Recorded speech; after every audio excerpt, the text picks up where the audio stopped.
How to fix ReStory Chill Electronics repairs is crashing. So first you want to right click on the game in your library, open the properties, and in the launch options add -dx11. Then go to installed files and verify the game files. Now once everything is validated, you can close Steam and then open up your browser. Then navigate to the link which I put below in the video description. From here, you will need to get the redistributables. You'll need the 86 and the 64 installer. Make sure to download and install both of these. And once you finish, it will ask you to restart your computer. Make sure to do that. Next, you'll need to update your GPU driver. So if you have an NVIDIA GPU, you will need this NVIDIA app installed.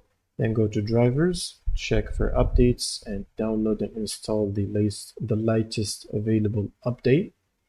And if you have AMD, you will need the AMD software instead. Now, once you're finished, you want to go to Steam, right click on it and run as admin. Then open up the game from your library. And this should solve the crash problem. If you have any questions, leave them in the comments below, and see you on the next one.